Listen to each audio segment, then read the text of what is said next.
The point is they're giving, their entire career and their entire motive in life is to give.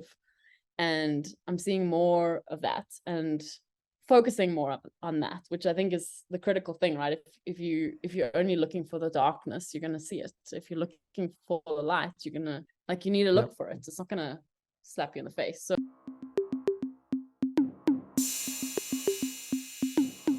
Hey, and welcome back to Calling Home. Hope you had a great Christmas holiday and a fantastic start to 2023. Thank you to all the new subscribers. You guys have been fantastic and have really given us a bit of a boost at the beginning of this new project. If you are enjoying the content and haven't subscribed just yet, please consider doing so by giving us a click down below and hitting the notification bell so you get all the new conversations as they pop up. Today's guest is encouraging us to eat more plants. She's an entrepreneur, the co-founder of Lexi, and a chef. We talk about the difficulties the restaurant industry has faced the last couple of years, her own personal struggles, and where she sees the future for our fantastic country. So without further ado, here we go with Lexi Monzelio. So you're just saying that... and it's stormy, Oh, is that a problem as well, the fact that it's stormy? Of course. South Africa is like a bit of wind and our internet goes down. Jesus. So you're just saying that in the restaurant, because you were breaking up, in the restaurants you have to use generators and to keep the power on, the lights on. But do people come out if there's load shedding? Is it something that people are like, okay, there's no power at home, let's go out and eat out? It depends on the area. In the neighborhood areas where there are malls or little restaurants or whatever with a generator, then they're always packed because obviously no one wants to be at home in the dark, so they'll go find a place that has lights and good food. But for some of the stores where, like Sea Point, for example, we don't have a generator there, and the Sea Point clientele are like quite intense and quite fussy. So they don't like coming out because there's like candles and then they can't get off the menu. So they obviously then stay at home because it's like it's more inconvenient to go out because they've probably got UPSs and little generators and gas stoves at home. So they're kind of sorted. So it just depends on the area. I don't know. Because it looks like it could be almost like an opportunity, like we'll feed you, don't worry. But at the end of the day, it's just like with everything, it can be an opportunity or a fuck up. Yeah, I mean, like if I look at some of the Joburg stores, in fact, all the Joburg stores have a generator and they're in pretty residential areas. But for some, like Rosebank, I guess, because it's in a mall, it's like an inconvenience. There's lots of robots to get there. So even if the mall has a generator, the traffic on the way is a disaster because every single robot is out. So it's like, I guess I think they're hermiting more at home and ordering in. Our Uber Eats does pretty well. Like they're ordering quite a lot. Yeah. So it's quite hectic. So after 2 years of pandemic with the shops closed and everything and all the stress that you guys went through in South Africa, which I think was hit harder than a lot of other countries, just because of the political and economic situation of the country, which isn't at the strongest point in history. Let's say that way. Pretty fragile. Yeah, very fragile. And then after that, you get this load shedding that's gone from like being not so bad, it seemed to me, like the last couple of years, to being really, really terrible. Yeah. The other major thing is that the economy crash at the same time as the load shedding, plus like petrol price and import, all the prices have gone up. Inflation has gone up. Like everything that's imported has gone up by crazy amounts. So I mean, it's like a triple, quadruple, however many duple whammies that you can get in 1 year. It's been this year. It's been the worst. It's actually been the worst since COVID. It's been like. Is that just Lawrence? It's just Lawrence. Making a racket in the kitchen. Don't have to stop it. It's a very serious podcast here. So I mean, business is not great, but it is. I mean, like there's money here and there's definitely opportunity. It's just about how you pivot and reframe your narrative, which are words that I'm so sick of hearing recently. But pivoting and adjusting and evolving your business takes capital, and when you've been putting in all your well, not that we had cash reserves, but we've overextended in the debt area in all businesses to survive the past couple of years. So there's no cash flow or like reserves to now go, how should we innovate in this time of need and like service everyone's like missed opportunities? Because they definitely are, but it's, I mean, the position that most businesses are in like strict survival mode, treading water, trying not to drown, and that's not really a place where you can easily reinvent yourself, you know. Because you have a very strong concept for your shops, which is to eat more plants, which is awesome, because it's not we are a vegan store or we are this or we are that. It's just like, I'm going to push you to eat more green, you know, more like vegetables and plants and whatnot. And it's a dividing concept, because the strict vegans seem to be on your case. And also like the South African meat eater is a bit of a problem to deal with. And so you seem to be looking for trouble. Yeah, no, I mean, so like the first couple of years were pretty rad because no one was doing what we were doing. So, I mean, a few in Cape Town, but not really on the sort of same scale, and maybe with the same sort of professionalism. And that was great. Like, people were experimenting. People also like 2019 was such a good year. Well, it felt like a good year in hindsight. I don't know. At the end of 2019, I'm pretty sure I was not super chuffed, but in hindsight, it was an amazing year. And now we kind of like, our market share has reduced just because, first of all, the spending appetite is reduced. Like, people that were able to eat at Lexi's aren't able to anymore because there's been so much loss of income across the board. Plus, like, the recession and inflation hike and petrol hikes has put everyone in a bit of a shitty position. And then what I've kind of feel, which is not substantiated by any cold and hard facts, but it looks and feels like people just want to chill. They just want to go and eat a burger and have a beer and not give a like, not worry about, am I allowed to swear on your podcast? You can swear. Not give a fuck where their food comes from Yeah. and what they're putting in their body and what they're not, and whether they're being healthy or whether they're doing this or that. Like, you know, the places that are selling a lot of booze and have like a rad cocktail area or a great bar, those are the places that are busy. And obviously all the fast food outlets, like, that's the only hospitality industry that has like increased their profit this year. Yeah. It's almost like it's like people looking for hedonism, like pure hedonism, you know, just like after 2 years, it was really tough. Like, I didn't realize it while it was happening, because it doesn't, you know, we were having our shit here, but it was much harder in Italy than in South, in South Africa than it was here, for sure.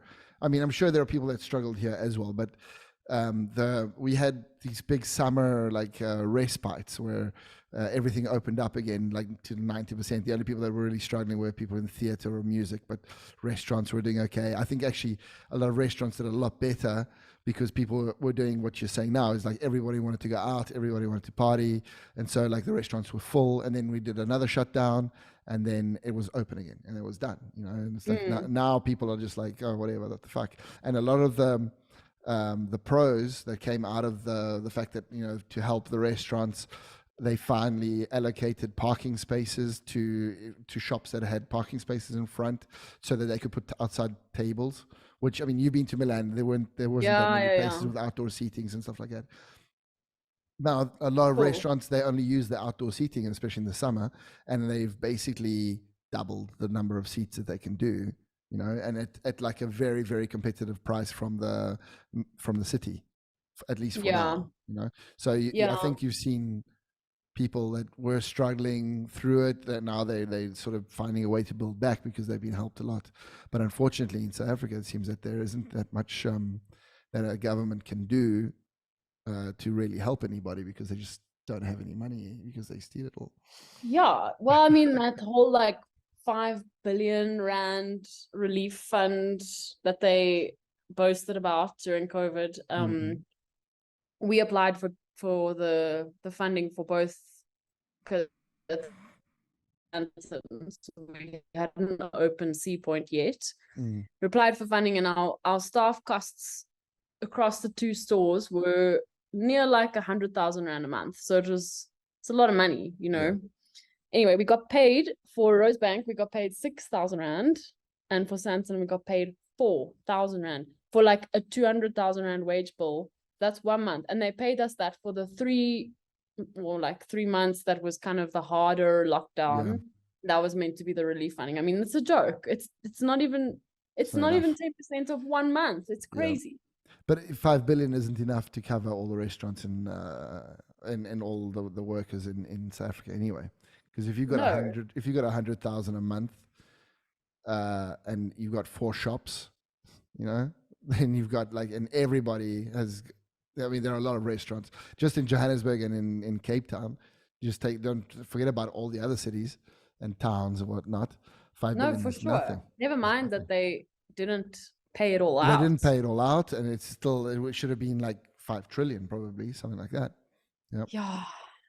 I don't know. Hey. But that's the thing. Like what I've seen is that basically, like the other people I've spoken to, it's all like nobody is happy with the situation, like from how the country is run, and there isn't really a solution to it. But there seems to be, like you were saying before, a way to work through if you can find the energy and the capital to build something. There's still a lot of opportunities around the place. Yeah, I mean, if I look at some of the high rollers here in Joburg, the restaurants that are, I mean, I'm not entirely sure how they survived 2020, but the Marbles and the Saints, you know, the kind of like top end, they're opening. They opened 2 new spaces in the last 2 years, and for them 2 new spaces is like, you know, it's like millions. 13-14 million rand a drop. It's if not more, and they're looking at their 3rd now, so they'll have like 6 in their group in such a short period of time, which just shows you that there's a lot of money. It's just not. It's the people that go there kind of only go there, so the circles are small. And they're it's the 1% of the 1%, and that's still. I mean, we're 60 million people in South Africa, so it's like 6,000 people will go there. But it's still, if you have 6,000 people that will come to your restaurant and you seat 60 people, that's a lot of people. You know, that's enough. You can you can do so much. But what else are you up to? I mean, you're doing yoga, you're doing all sorts of, you're painting. Yeah, I've been painting, kind of haven't painted in a couple months, but had an exhibition in August, and I sold like more than half of my work, which is pretty cool. And I'm finishing my yoga teacher training at the end of this month. Not that I expect to make any money out of art or yoga, if we're being honest, but it's like a nice creative outlet. And then Lawrence and I have a podcast also, which we are very inconsistent with, but trying to kind of get off the ground, which is cool. And what else? We're building our central kitchen for Lexi's. So I'm going to start doing a lot of retail products and some fun stuff there, which is going to be nice. And that's pretty much all that takes up my time, and my dogs. Well, that's a lot. That's already like more than enough. And then you've got that retreat coming up as well. We actually canceled the retreat. Oh, okay. Yeah, so first of all, I didn't realize that it was the same weekend as my last yoga teacher training. So that was whoopsie. But also, we picked a venue that was 4x4 only, and we only sold like 4 out of the 24 tickets. And then we might have sold more, but we didn't want to wait and like risk it. And then there were too many things. Yeah. So, the venue was also quite far, just like 4.5 hours from Joburg. So there's a couple.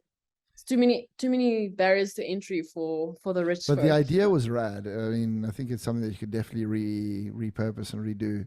Yeah, no, I mean, people were so amped. It's just like when they realized where it was and they needed a high clearance car, they were like, not. So we learned a lot. And we also got all the kind of admin shit out the way. We got the website up, we got booking forms and everything done. So next time it will be easier, which is quite cool. But learning is a painful thing, isn't it? It's an expensive thing as well. Yeah, that's the thing. Like exhausting. Tired of Yeah. learning now. Yeah, exactly. I want to start making money. I don't remember who was talking about this the other day. It's just like when you lose, you learn more than when you win. All right. And I was like, yeah, that's cool, but I'd rather just be winning and not Yeah. learn. It's much better. Yeah. Because also it means you don't need to because you're winning already. So Yeah, exactly. Exactly. like So you're doing maybe, the right things. yeah, it's a pain in the backside. And then, and it's just painful and draining all the time. But yeah, but anyway, so like, Yeah. yeah, we also have a little bit of a restructuring here every now and again, like every 6 or 7 months, like all my clients decide they want to change photographers. So we have to build up a brand new client base from like nothing after like when you, just as you think you're going to be like, okay, you know, it's like, oh, this year's looking amazing. And then all of a sudden you stop getting phone calls. It's like, oh, come on. Is it happening now? Now it's happening. But anyway, it's how it is. I mean, Yeah. You must reframe your narrative and yeah, pivot. I don't believe in all that bullshit.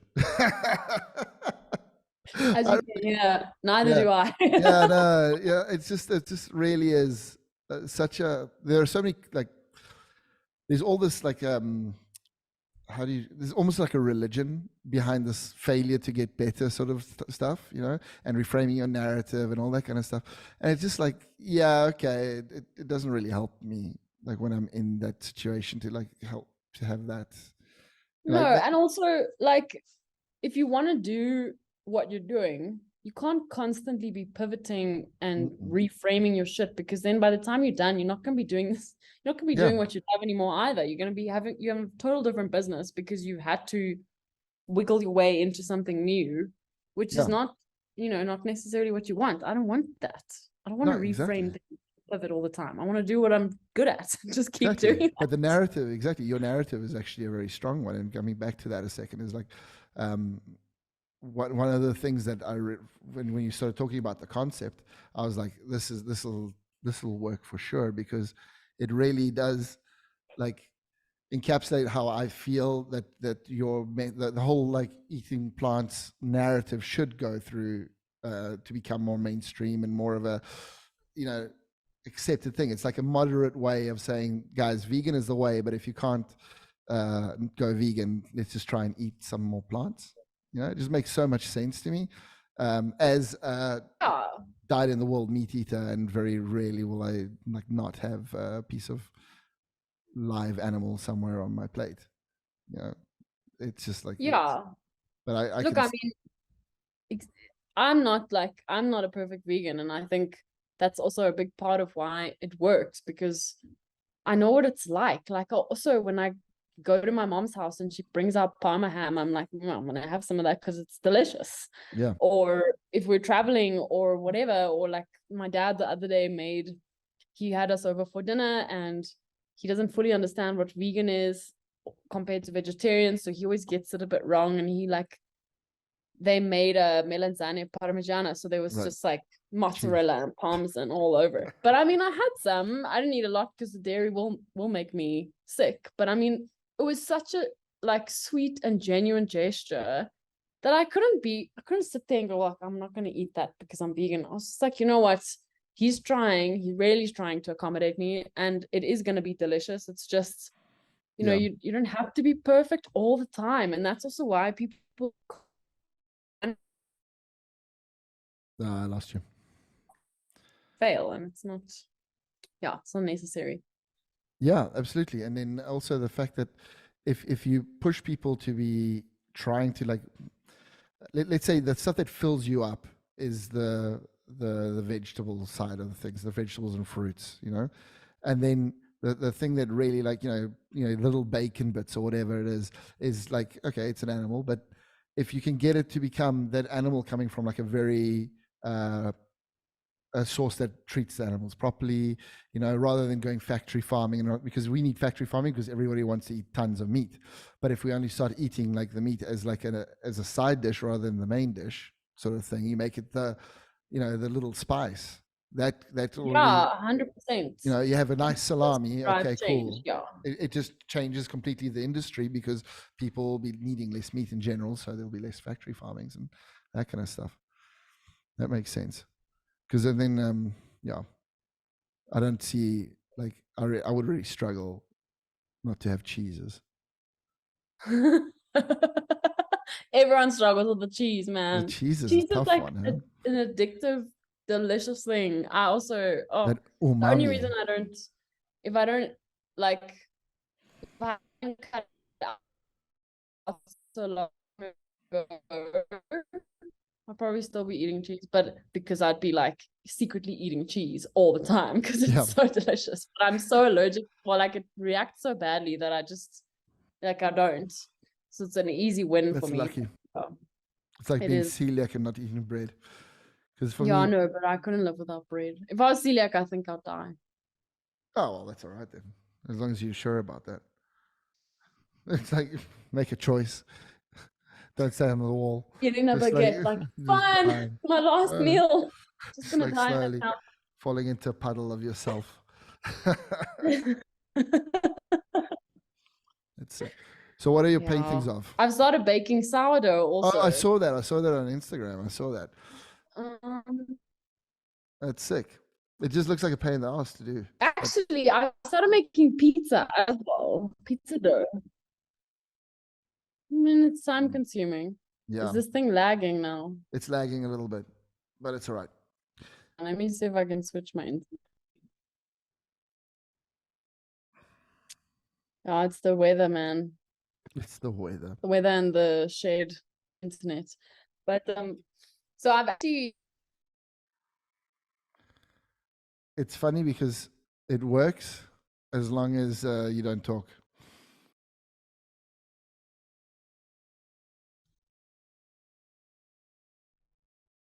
pizza dough and it is fucking delicious. It's like I'm next on my hit list is gonna be a pizzeria. I've told you this already, but maybe Yeah. not in Milan. Yeah, I don't know about Milan, about the pizzeria in Milan. I honestly, as much as I'd be open to the idea in general, opening a pizzeria with like weird ingredients in Italy is a bit of a. They just closed Domino's.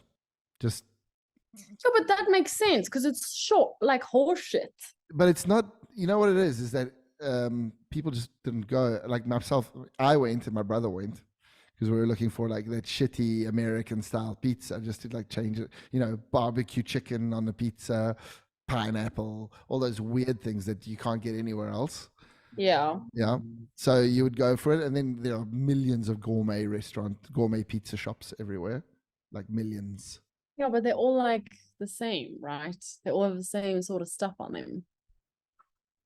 Not really. Well, yeah, it's a type of cheese and like maybe some sort of tomato or something, but not really. You can get like it's quite experimental, but I think they don't push it as much as you would push it because I don't think Italians like people fucking with pizza.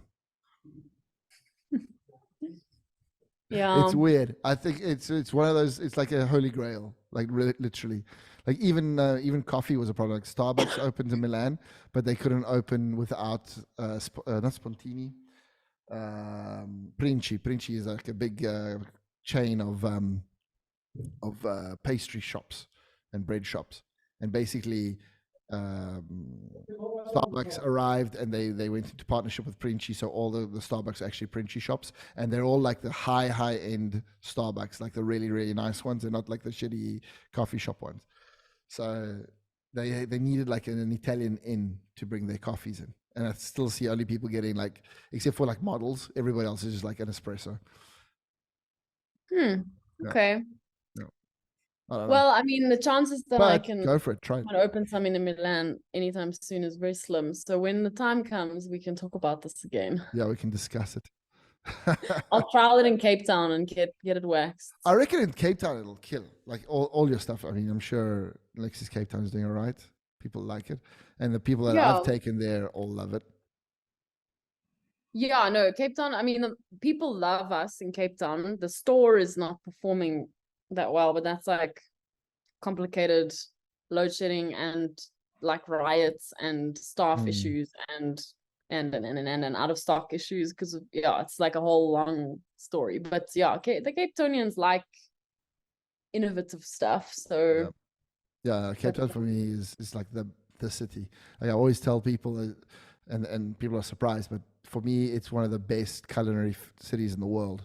Yeah, no, listen, the food, like I haven't traveled extensively, but I've been to Europe quite a bit and like to Australia and to America or to New York. And my experience is that Cape Town and even Joburg to an extent, but South African food is just so good. It is. It's amazing. Especially in Cape Town. It really is. Like, yeah, Cape Town, it just seems like what I've been to Los Angeles and New York a few times, and I've been to places like that in New York, but you spend like 5 times the amount that you would in Cape Town for the same quality, or like Cape Town's a little bit better, and the vibe in Cape Town is different, and everything's just like so amazing. So I'm always like, everybody just go to Cape Town, fuckers, just enjoy it and just eat. It is and so rad. Yeah. And I sent your vegan braai master to work with my clients down in South Africa when they were there. And yeah. Apparently he was the boss. Yeah, he's so cool. I love that guy. That's so cool. Yeah, he did a great job apparently. So everybody was super, super happy. But well, you need to go. You got your lesson just now. So before you go, I wanted to just ask you, like, where do you see? Like, do you see hope for South Africa? Is it a thing that you reckon? Do you see people are trying to build towards something better, like the actual people, not the politicians? Like, do you see positivity like around? Like, no. The problem, so there's like a yes and a no to this question. The yes is that there are people like Lawrence and myself and our friend who's become sort of like a mentor to us, Marcel, who are working in a renewable lifestyle kind of space that obviously see the problems in South Africa and want to fix it. And like he particularly obviously has money and he's a bit older and he's got a lot of businesses, so he's working quite a lot with the communities in the area and trying to put back. But that said, where the money is, they don't give a shit. They've got a little bubble. They created this little space, like these little micro communities. I mean, Ilovo, where we stay, is a perfect example. There's like we drove like 1 kilometer down the road to the park one day, and we counted the cars that are worth more than 2 million rand. And we got to 21 cars in 1 kilometer. That's like the Ilovo wealth circle. It's just this little bubble of people that have a lot of money and are just accumulating wealth. And unfortunately, from what I can see and what the coffee, because there's like a little coffee stall down the road from us where everyone hangs out and all these very, very wealthy folk hang out and us plebs. And the way that people talk is it's not about anyone else. It's only about them. And that's the problem. You need people to want to give back and to want to build community and to want to like fix things, and not only just create a bubble of safety where they're fine but everyone else can burn. And that's unfortunately most of the wealthy are in that headspace. I don't think that it will be like that forever, because the reality is they'll start to see that if there's no one putting back, the entire infrastructure will fall to pieces, and then their bubble will also just burst. Exactly. That's what I was about to say. Is like, if you're in the middle of a fire, even if your garden is green, you're gonna burn sooner or later. Yeah, so exactly. It's weird. So it's not like, yeah, but I mean, it is. I think it's also like, from what I mean, a lot of the money in this area, particularly, and if I look at the Cape Townians, it's like a lot of it is also they're youngsters that are kind of working through their trust funds or have made like their wealth pretty quickly in tech or whatever, and they're still young and dumb. Like, I mean, I don't think there's a lot of people that are in their 30s going, oh, I wonder what everyone else, like, let's worry about the community and like worry about the future. They're just going, oh, I have so much money, I can buy a Range Rover, it's so cool. Like, not obviously not as, I'm being facetious, but I reckon, it could be just as like that, actually, quite flippant. Just like we were saying before, hedonism, like pure hedonism at each level. right? Because you can be South Africa is a country that really lets you have fun. If you if you have the money, you can have a lot of fun. And you don't even need Yeah. like a lot of money. You just need enough to be able to enjoy some of the fruits of the country. Even just like I was looking, there's an Instagram page, it's like bed and breakfasts of South Africa sort of thing, and every single one is like a dream location. You go look at the price, it's like it's nothing. It's like $100, €100. It's like that's like the same thing here is like €600 for a night, and you can stay in the middle of a fynbos field with the heated jacuzzi with a braai, and it's like holy shit, Yeah. the way of life is accessible, and if you got a bit extra money, you can really just live it up as much as you want, Yeah. and fly. The big thing about having no money in South Africa is that you're stuck in South Africa. You can't jump on a plane and go skiing in the Alps. Yeah. No, it Yeah. is. It is. Yeah. Yeah. But I mean, I think, the yes part of the answer. yeah, that's what I was gonna say now. Like, so we've kind of had this very interesting year, Lawrence and I. Obviously going through COVID and the businesses, it like affected me quite badly. I just went through a lot of anxiety and depression and really low lows. And in the past couple of months, there's been a little bit of external support, and like this guy that I mentioned, Marcel, who's like become a mentor. He's very enlightened and like really wants to create thriving in wherever he can. And like one of the things that he said is you got to like lean into the synchronicities that are kind of around. And I was in a headspace of going like everything is fucked, everything is shit, everyone is horrible, no one gives a fuck, like what are we gonna do, this is a disaster, look at all these people, whatever, and focusing on that negative side. And as soon as we sort of started going, you know what, we're not going to spend time with people that are like that and try and create space for something new, all these people started popping up, and they might not be millionaires that are driving Range Rovers and able to change the world, but they are people like us that are aware and grounded and care about other things besides their wealth, or lack thereof.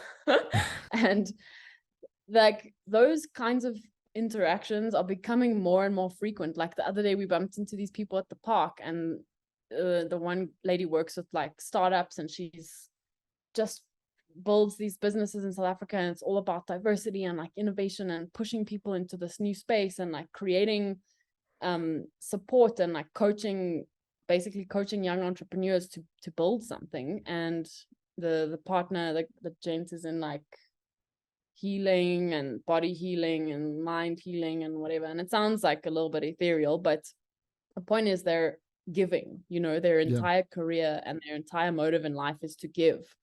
And I'm seeing more of that and focusing more on that, which I think is the critical thing, right? If you're only looking for the darkness, you're going to see it. If you're looking for the light, you're going to you need to look for it. It's not going to slap you in the face. So based on that, I'm trying to change my perspective on the future, but it's tough, eh? Like the government is what it is. The majority of this country is like grossly underprivileged and not educated, and it's the government's fault, but it's also no one's fault, because it's just like this compounded snowball of trauma from where we started, which is it's a fuck up. Like we've got this massive population that is, as soon as you tap into it and you get, I mean, I keep going back in these podcasts to the rugby analogy, because our national team has managed to tap into the resources that are in like the majority of South Africa, and finally, and all of a sudden, what do you get? You get world champions, you get a captain that's amazing, you get all sorts of things. And if you can do that in business, and you do that in schooling, and you do that in all sorts of even like just any sort of business, all of a sudden you unlock 60 million people, which is a big population. Yeah. It's not a small country. And the problem at the moment is that only like 10 million people have any money out of 60 million. Yeah. Yeah, and generally the businesses with the money are fulfilling a BEE status out of like obligation, as opposed to seeking opportunity. So they're not putting the right people in place. They're just ticking a box to try and get over like the red tape to get more money or whatever, more But I tenders. saw that Yeah. that made a lot of sense. Like when it started, there weren't that many people that were trained to do, like, I don't know, architecture or engineering or whatever.